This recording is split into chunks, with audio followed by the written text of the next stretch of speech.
తెలంగాణ ఉద్యమం కోసం సమైక్యాంధ్ర రాష్ట్రంలో రాజశేఖర రెడ్డి గారిని ఎదిరించి మీరు జై తెలంగాణ అన్నటువంటి మిమ్మల్ని తెలంగాణ వచ్చిన తర్వాత సొంత రాష్ట్రంలో వరుసగా మీరు ఎందుకు ఓడిపోతారు? కాంగ్రెస్ గవర్నమెంట్లో మీరు రాహుల్ గాంధీ లెవెల్లో మీరు మెయింటైన్ చేసిన మీరు ఓడిపోయి ఉన్నారు కాబట్టి అరే గెలిస్తే నేను పరిపాలన భాగమవుతుంది అనేటువంటి బాధ మీకు ఏమైనా ఉన్నదా? బాధ అయితే ఉన్నది. ఎందుకు ఓడిపోతున్నామో తెలంగాణ వచ్చినా కనిపిస్తుంది. నేనే కాదు, తెలంగాణకై నిజంగా పనిచేసినప్పుడు విజయశాంతి కూడా ఓడిపోయింది. తెలుగుదేశం ఎంపీ కూడా నామా నాగేశ్వర కూడా తెలంగాణకు అనుకూలంగా బిల్లు ఓటేసినాడు. మంద జగనాథ్ ఓడిపోయినాడు. సో నాకేముండే అంటే నేను ఎంతకాలం జీవితకాలం ఎంపీగా ఉన్నప్పుడు ఏం చేసిందో గుర్తుంటుంది. ఇప్పుడు 10 సంవత్సరాల తర్వాత కూడా మీరు గుర్తుపెట్టుకొని అడుగుతున్నారు రాజశేఖర రెడ్డి గారిని మీరు ఎదిరించారని చెప్పి. ఆ రికగ్నిషన్ చాలు కదా. Now are never.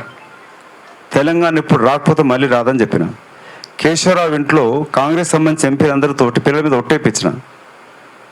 మీరు రేపటి రాజకీయ భవిష్యత్తు మన ముఖ్యం కాదు, రేపటి తెలంగాణ రాష్ట్రం ముఖ్యం. ఇప్పుడు రాకపోతే మళ్ళీ రాదు. 2014 ఏ ప్రభుత్వం వస్తుందో, కాంగ్రెస్ వస్తుందో రాదో, ఏది ఉంటుందో తెలియదు.